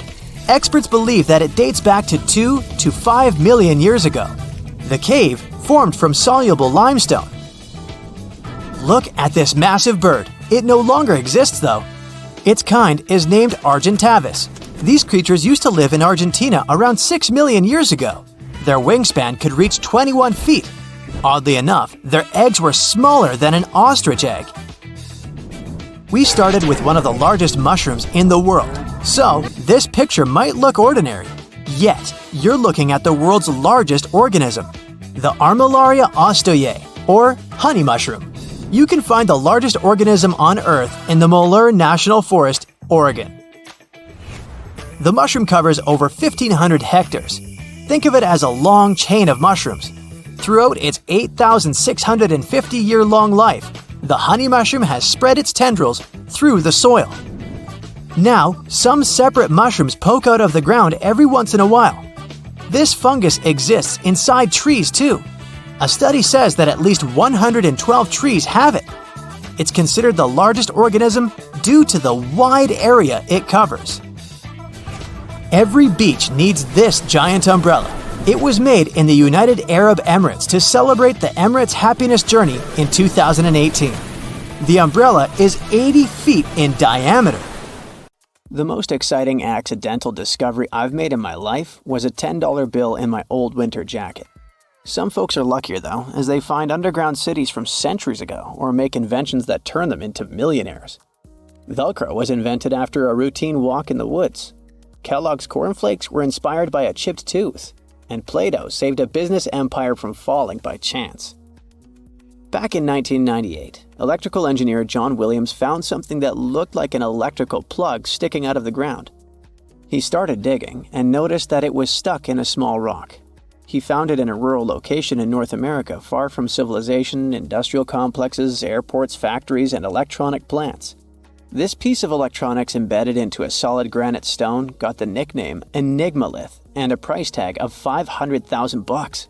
Some scientists are sure it's a big hoax and not a souvenir left by some visitors from space, as Williams claims. But the finder of the rock wanted to prove that it was a real piece of ancient technology, some sort of an electrical connector. If it's not a hoax, then this little find could be proof that humans, or some other civilization from the past, were way more advanced than we ever thought. They must have managed to invent a way to transmit electricity long before humans in the 19th century. He offered scientists to take a look at this find and establish what it really is without breaking the rock open, but there were no takers. Williams consulted an engineer and a geologist, and both confirmed there were no traces of glue on the electronic component. It hasn't been welded either, so it must be as old as the rock, which is around 100,000 years old, according to geological analysis. Dr. John Kellogg had a philosophy of biological living with regular exercise, massage, plenty of water, zero bad habits, caffeine, and no meat. At the end of the 19th century, he looked over a health institute in Michigan. He once whipped up a mix of flour, oats, and cornmeal. He thought that by baking whole grains at high temps, they'd be easier on the stomach and healthier overall. He baked the mix twice and first made cookies, but a patient chipped a tooth on that version. Then he decided to break it into small pieces. It's hard to pinpoint exactly how Kellogg cornflakes came to be, with so many versions of the story floating around. Kellogg's wife, Ella, and his brother Will both claim they played a role in creating the flakes, along with several other family members and sanitarium staff. The company lore says that it all went down one night in 1898, when some wheat-based cereal dough was left out too long, fermenting in the process. When rolled out thin, the slightly moldy dough turned into these perfect large thin flakes that got all crispy and yummy in the oven. Over the next few years, Will Kellogg kept tweaking the recipe and realized that corn, not wheat, made even crunchier, tastier flakes. His brand, Kellogg's Corn Flakes, has grown into a multi-billion-dollar company. Swiss engineer George de Mestral once went for a walk with his dog and came back with a concept that would later go to space. Once they got back from the woods, de Mestral noticed that his pants and his dog's fur were covered in the tiny barbs of the cocklebur plant. He examined the burrs under the microscope and noticed that they were shaped like tiny hooks that stuck to loops on clothes and fur. He decided to recreate that natural tech to design an extra strong fastener, one with many practical uses. He was testing different materials for his invention for so many years and finally settled on nylon. He also needed to design a special type of loom that could weave the fibers in the right size, shape, and density. It took de Mestral a total of 14 years until he introduced the world to Velcro, which means velvet and hook in French. De Mestral was hoping his invention would replace the zipper on clothes, but the fashion world found Velcro cheap-looking and unattractive. But NASA didn't think so, and used Velcro for astronaut spacesuits and helmets in the 1960s. Now, Velcro is used everywhere, from footwear to toys to airline seat cushions. Before the middle of the 20th century, most homes were heated with coal. It left soot throughout the house, which was especially visible on wallpapers. Kutal Products was the largest company that sold wallpaper cleaner, but in the 50s, more and more people switched to gas, oil, and electricity, and the sooty buildup problem was mostly solved. The owner of Kutal Products was trying to save his business. Meanwhile, his sister-in-law read that wallpaper cleaner could be used to make holiday decorations. She worked as a nursery school teacher, and modeling clay was pretty hard for her students to handle, so she decided to test this material for molding into different shapes, and it works out just fine. She told her relatives about the discovery and suggested a name for it: Play-Doh. The Kutal company was about to go bankrupt, so it was a great alternative for a new business. Soon enough, Macy's and Marshall Field got interested in the new toy and started selling it. Play-Doh was originally only in one color, white, but soon expanded to red, blue, and yellow. They also made several changes to the original recipe, but the mixture is still mostly the same as when it was used to clean wallpapers. An urban legend says that if you take all the Play-Doh compound ever made and put it through their Fun Factory playset, you'll get a snake that will wrap around the planet 300 times. A man in Turkey was renovating his home when he knocked down a wall in his basement with a sledgehammer. He found a tunnel behind the wall that led to an ancient underground city.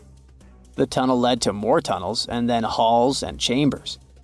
It turned out to be a whole underground complex with 18 stories and without a single inhabitant, abandoned a long time ago.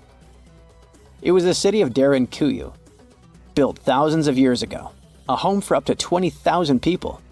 Whoever built it had great skill, and it's rather easy to build tunnels out of the soft rock, but cave-ins are a big risk. None of the floors at Derinkuyu have ever collapsed. The city had a complex ventilation system with over 15,000 shafts. The upper levels had the best ventilation and were used for living and sleeping quarters. The lower levels were mainly used for storage, but they also had a dungeon.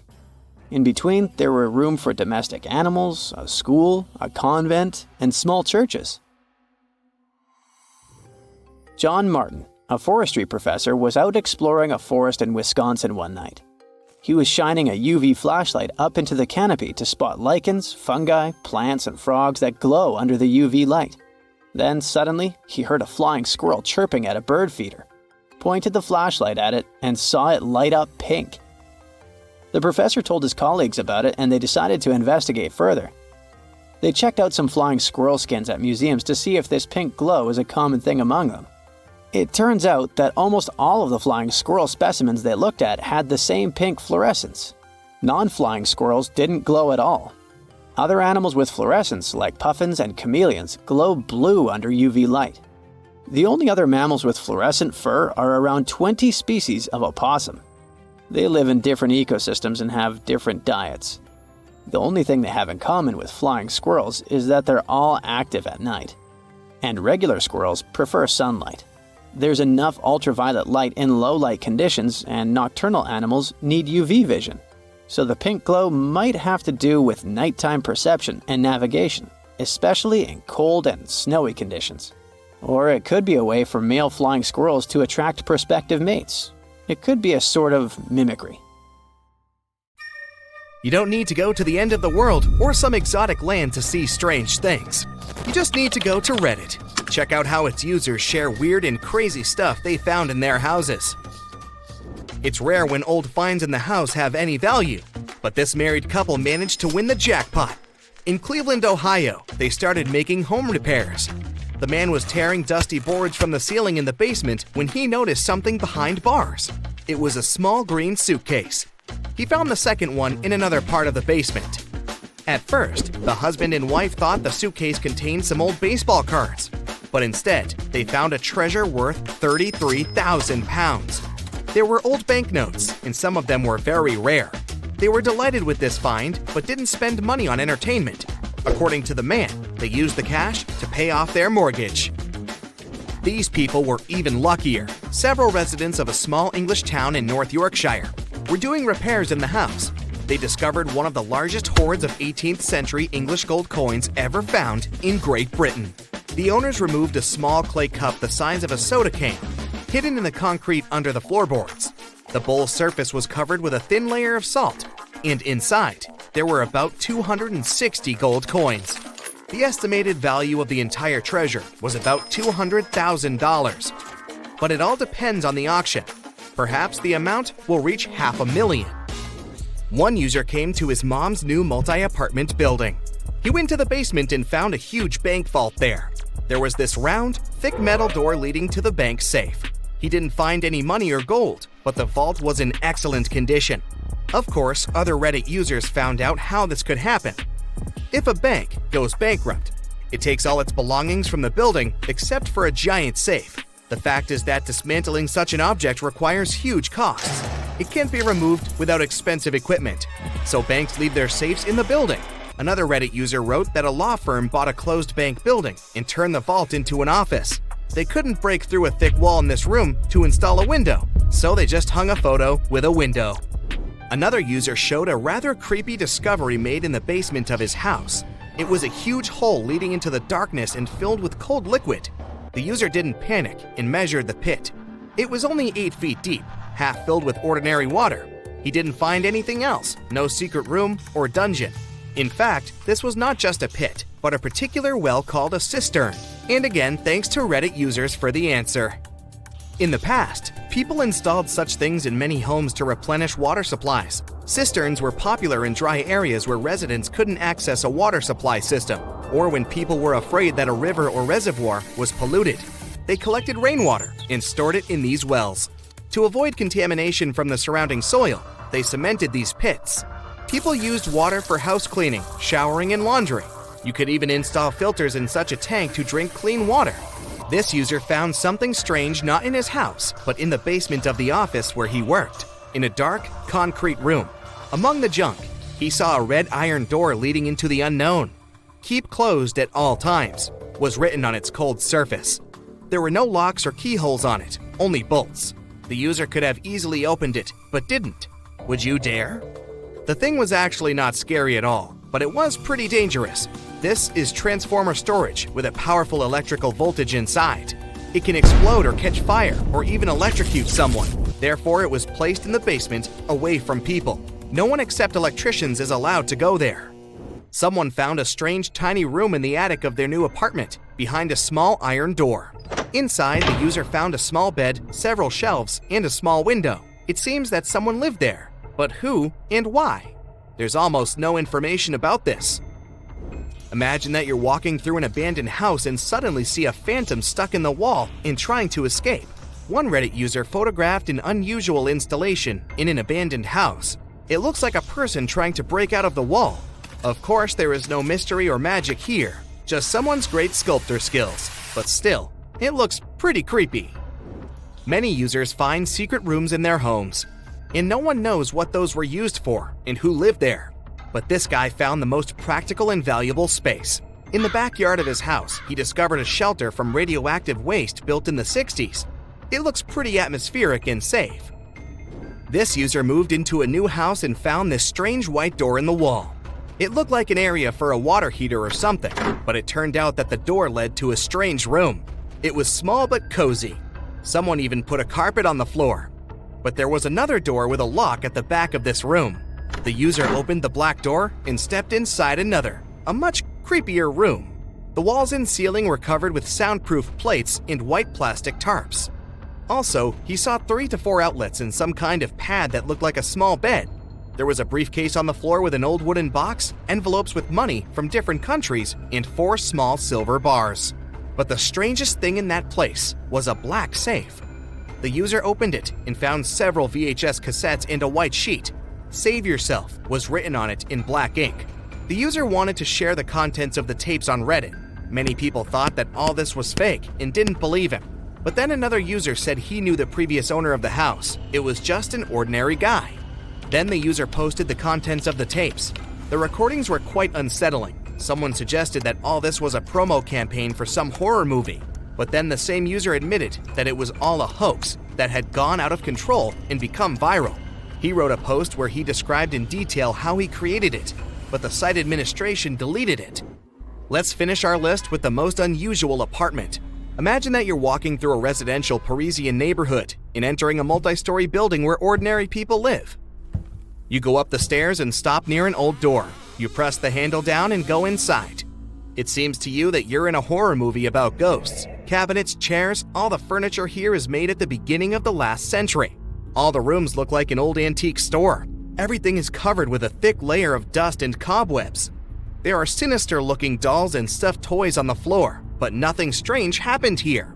The owner left this place in the 40s. She left everything as it was. She moved to live somewhere else and didn't tell anyone about the apartment. Why she didn't come back is also unknown. The apartment has been in this condition for 70 years. The owner's relatives hired appraisers to estimate the cost of the apartment. In 2010, they went to this place, opened the door, and found a painting by Italian artist Giovanni Boldini, which he created in the 19th century. This painting was sold for $2.5 million.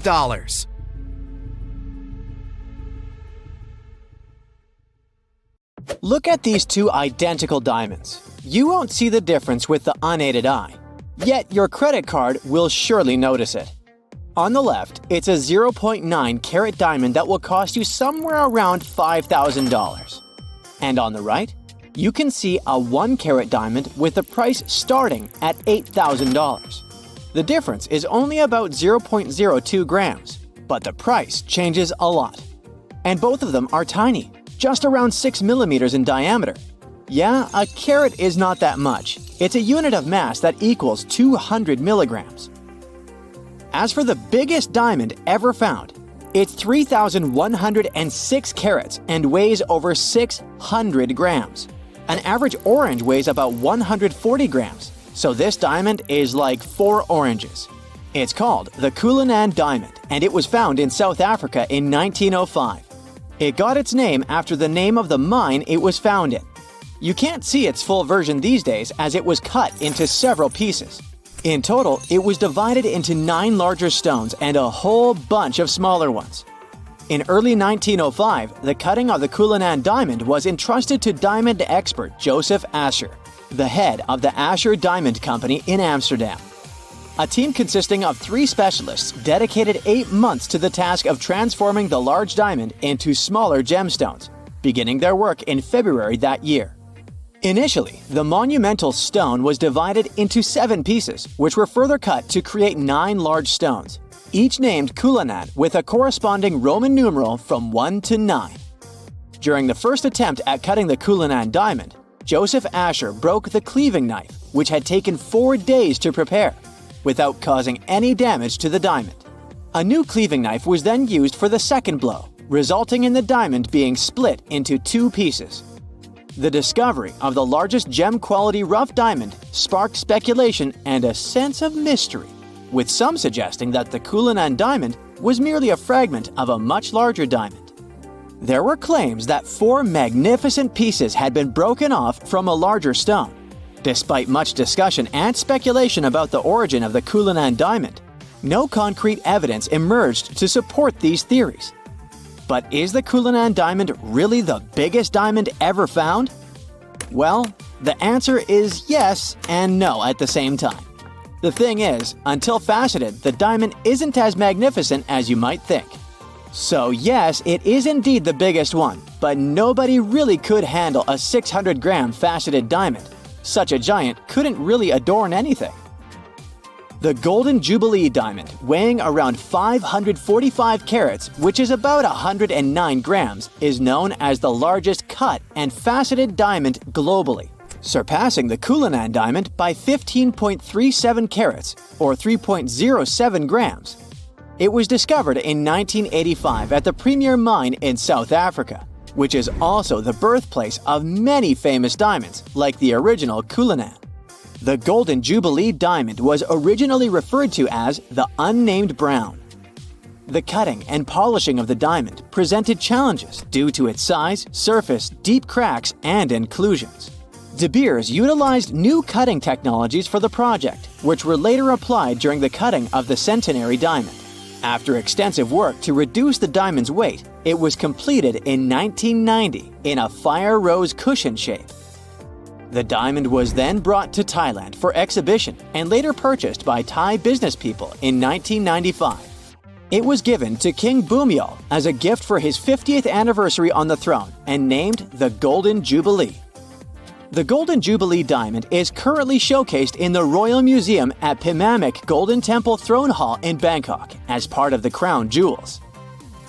One day, nearly 18 years ago, a Filipino fisherman discovered a 2-foot-long pearl inside a giant clam in the waters near Palawan Island, the Philippines. He decided to keep it as a good luck charm, hiding it under his bed. Unfortunately, his home burned down, but miraculously, the 75-pound pearl survived. Officials in the Philippines have confirmed that the pearl measures 26 inches in length and 12 inches in width and is valued at $100 million. This incredible discovery surpasses the current record holder for the largest known pearl, the Pearl of Lao Tzu, which is valued at $35 million and weighs less than 15 pounds. The Pearl of Lao Tzu was also found off the coast of Palawan in 1934 and is currently displayed at Ripley's Believe It or Not Museum in New York. The Bahia Emerald is known for being one of the largest emeralds ever discovered, with the largest single shard found within it. It weighs approximately 752 pounds and originates from Bahia, Brazil.